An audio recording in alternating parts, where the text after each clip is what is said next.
Welcome to Chapter 18, Homework Help. We're going to go ahead and get started. Here's Chapter 18, Problem Assignment. Don't worry about all this stuff over here. I have doing this over the summertime and using a current class to make these videos. All right, let's go ahead and get started. We always start off with the multiple choice. So we're going to start with the problem assignments, though. Sorry, pause the recording so I get some water. All right. Identify whether each description most likely applies to managerial or financial accounting. Well, if you've gone through Chapter 18, you should have known by now what focuses on financial and what focuses on managerial. So I'll show you a couple of these, kind of how it works. The principles and practices are relatively flexible. That's going to be managerial because we don't have to follow stringent rules. It focuses mainly on past results. That's financial. And so let's go ahead and we'll click check our work here. And we see that these are correct. When it's completed, it'll say answer is complete and correct. But that's how you're going to do this. I'm going to let you review those last ones and go for those. Diaz Company produces sporting equipment, including leather footballs. Assume the cost object is a football. Classify each of the costs as direct or indirect. So as we look at this, we're going to look and see rubber core used to produce the football. Well, that's certainly direct. That's going to go right into it. Factory insurance used up. Factory insurance, that's going to be indirect. And then you're going to kind of go through this one here. Rent on factory building, that's going to be indirect. And I'm going to let laces to hold up, that's going to be direct. Let's go ahead and look at our work so far. It's looking good. Let's go factory. Cleanup fees, that's going to be indirect. And this is what it'll look like when you've completed and you got them all correct. The answer is complete and correct. Good job. Yay, me. All right, classification of the following costs is either a product or period costs. So we're going to look at this as to whether or not each one of these goes on the related to the product we're making or if it's going to go as a period cost. Tax accountant salary, that's going to be a period cost. Factory utilities, that's going to be a product cost. Office supplies, period cost. I don't know, salesperson, period. Just gonna do a few of them just to kind of show you. So that's how we do this. Go ahead and look up the other ones, see what you can come up with. And that's how we're gonna do those. Let's go to the next one. Number 18. A company manufactures guitars. Identify each of the following costs as either prime cost or conversion cost or both. Prime costs are direct materials and direct labor. Conversion are direct labor and indirect costs, or factory overhead, excuse me. Wages paid to assembly workers, that is going to be a prime cost. Excuse me, it's going to be both because it's both a conversion and a prime cost. Direct labor is both. Conversion's going to be, again, the indirect, the factory overhead. And then prime cost would be just the raw materials. Wood used to build the guitar body, that's going to be prime. Factory manager salary, that's going to be conversion. Rent on factory building, conversion. Appreciation on factory equipment, conversion. Factory insurance used up, conversion. See how we did? There we go. Perfect. Okay, compute any work in process inventory for manufacturing using the following information. So what we're going to do is we're going to have our working process beginning inventory. Let's figure this out. I'm going to pull up a Jamboard. I hope I still have it up. Here we go. All right, so let's go ahead and do our ending work in process. All right, so we're going to only focus on raw materials and work in process. We could do a finished goods, but it's not necessary. Raw materials.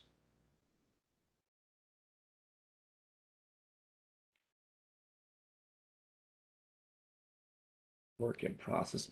I had somebody I used to work with who said,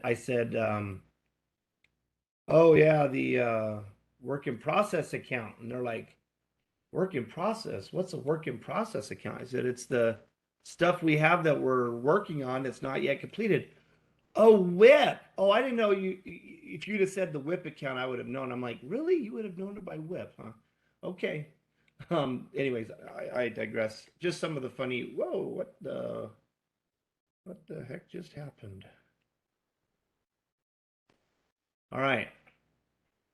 That was funny. All right, so our raw materials purchased, we need to track this. So we're going to go ahead and do we have a beginning inventory on our raw materials? Okay, it doesn't look like it. So raw materials purchased 133,200. Direct materials used, that's what we're going to do over here. Going to be 82,600, and that's going to be put also into work in process, 82,600. Direct labor used is going to be 58,000. Factory overhead is going to be 106,900. Work in process inventory beginning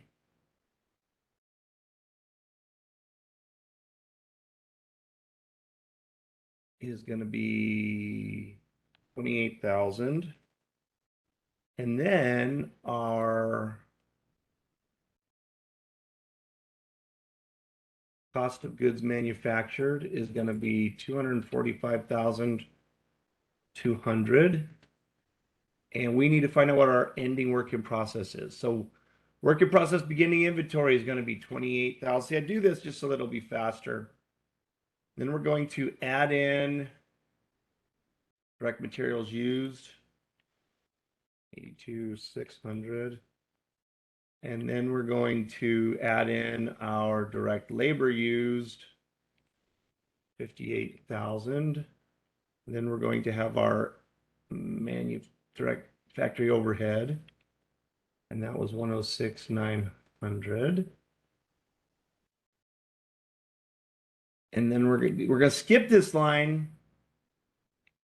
Keep that in mind, please. 245,200.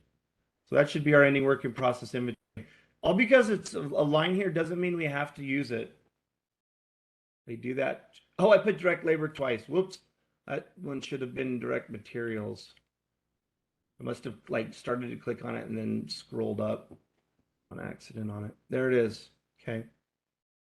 Sorry about that. But anyway, all because there's an empty line doesn't mean that you'd miss something, all right? You could have a empty line that you're not using. Was that one just 19 or did I accidentally skip it? Yeah, okay. All right, so now we're computing cost of goods sold using the following information. Finished goods, cost of goods manufactured, finished goods. All right, so this is another T account we could use, but I'm going to forego that because it did take me a little longer to do that. We're going to start off with the beginning inventory of finished goods, and that's 600. Cost of goods manufactured is going to be what comes over from our work in process. So if our cost of goods are, we're going to, this is our goods available for sale, and then we're going to less out ending inventory of 900, and that's going to give us our cost of goods sold. You've got to be very familiar with the movement of our inventory through the T account.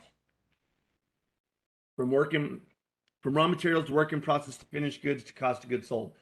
You got to know it, okay? It's definitely something that's going to help you a lot. All right, here's the following data for Garcon and Pepper Company. Oh, this one's going to be fun. Oh, how I love these.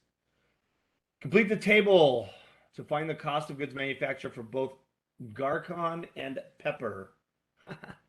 Garcon and Pepper it is. All right, so let's go ahead and I'm going to show you a little trick if you are like me and you don't particularly care to keep scrolling up and down. I'm going to hit the Windows menu on my keyboard, and I'm going to hit Shift, and I'm going to hit S.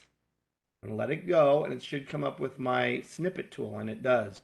So what I'm going to do is I'm going to snip this so I don't have to keep going up and down, up and down, up and down.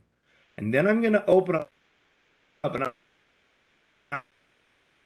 I can open up any program I want that will accept a paste. But I'm going to do paint just because that's one of the default apps for our computers and Windows. I don't know, be official for me. Open this up just slightly. There we go. Okay, so direct material.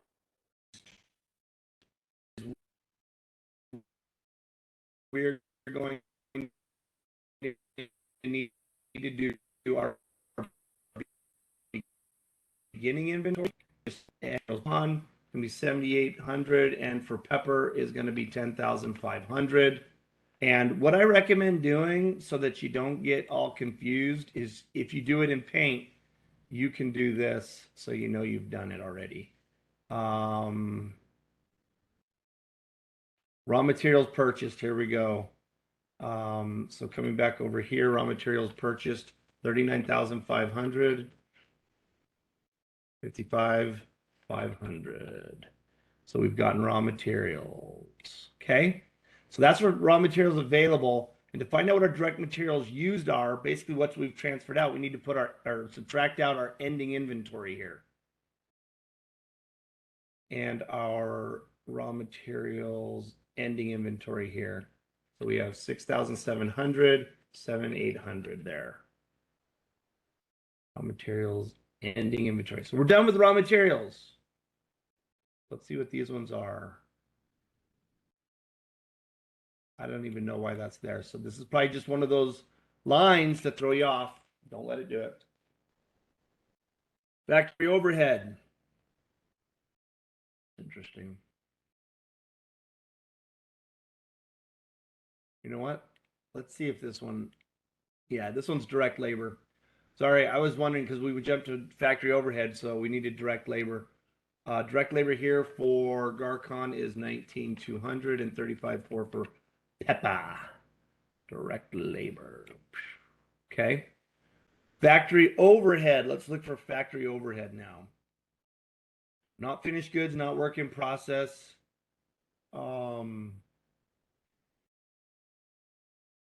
Rental costs on factory equipment. Yeah, that's definitely.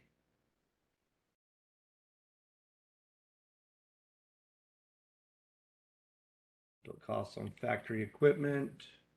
34,250, 23,200. Okay. And then factory utilities, definitely. Factory utilities, 13,650, 15,250. Factory utilities. General and administrative expenses would not be there because that's going to be a selling and administrative expense. It's a period, not a product cost. Indirect labor, that is definitely going to go here. 13,750, 13,200. Indirect labor. Repairs on factory equipment. I'm assuming this is not capitalizing them, so we would expense these. Repairs on factory equipment, or I mean, we would put these in the product costs as indirect costs. Selling, sales, cash, accounts receivable, none of those are going on here. All right, so we have our total manufacturing costs, which we got our direct materials used, are going to be added to our direct labor, and then we're going to add up all of our factory overhead costs. So let me get up our calculator here. And we're going to go 4,600 plus 19,200 plus 66,950. So I believe our manufacturing costs here are going to be 126,750 for Garcon, and then pepper is going to be 58,200 plus 35,400 plus 54,700, 148,300. And let's check our answer and pray we are correct, at least to this point. All right, looking good so far. All right, so now I want to point out some of this stuff over here. We're looking for our cost of goods manufactured. All right, so we're only looking for what we've finished in our accounts. So we have our total manufacturing costs here.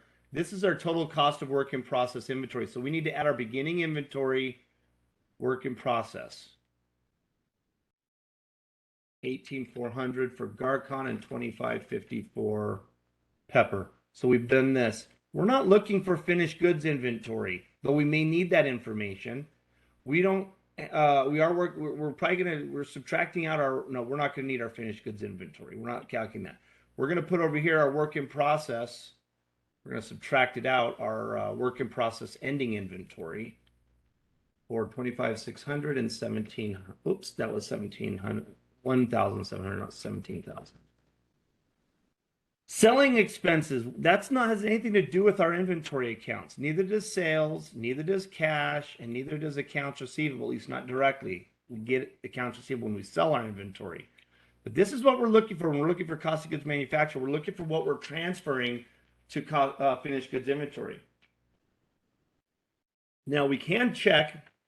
Well, we can't because we don't have cost of goods sold here. We could calculate cost of goods sold, though. Maybe that's the next requirement here with the finished goods inventory information we have here. Ah, we do. Okay. So let's just double check this, make sure we're good to go on this one. Less raw material. See, I did it again. I probably scrolled up or just clicked the wrong one. I was looking for less work in process ending inventory. So I may have just clicked it thinking it, but not work in process ending inventory we're looking for. So what we're going to do now is we need to take our cost of goods manufactured. I'm just going to handwrite it down here so that I don't have to bounce back and forth. 119,550 for Garcon, and Pepper gets 151,850. All right, so we're going to come over here now to requirement 2, and we're looking for cost of goods sold. So we're going to have our beginning inventory plus our cost of goods manufactured, cost of goods available for sale minus our ending inventory of finished goods. So let's go ahead and start doing that. Finished goods beginning inventory for Garcon was 14,400, 17,800 for Pepper. Garcon's cost of goods manufactured was 119,550, and Pepper had 151,850. Then our finished goods inventory, I already marked it off there, so it's 21,800 for Garcon and 14,200 for Pepper. So our cost of goods sold is 112,150 for Garcon and 155,450 for Pepper. And there we go. And now we know that our whole answer is done, complete. We're good to go. Let's move on to the next one. Following data again for Garcon and them. Now we're making the financial statements. I'm going to let you guys do these because you should know that by now. How to do these from Accounting 111 and 112. We still have Garcon and company. Compute the prime and costs and conversion costs. We had those exercises early. You're just going to be selecting the costs here and identifying whether they're prime or total prime, conversion, or both. Yeah. And then the last one, let's see what this one is. Beck Manufacturer reports the following information on T accounts of the current year. Prepare scheduled cost of goods manufactured. This is again rehashing it, so I'm just going to let you guys work on this without giving you direct help on this. If you do need help, then please reach out for me on any of these. But this should be pretty straightforward going through your raw materials. We did this all back on the other thing to calculate our total cost of goods manufactured here. And so this is basically just pulling it, instead of pulling it off of a list, we're pulling it out of T accounts. It's the same concept though. All right, so if you have any questions, let me know. You guys, good luck on this homework, and we'll see you guys in chapter 19.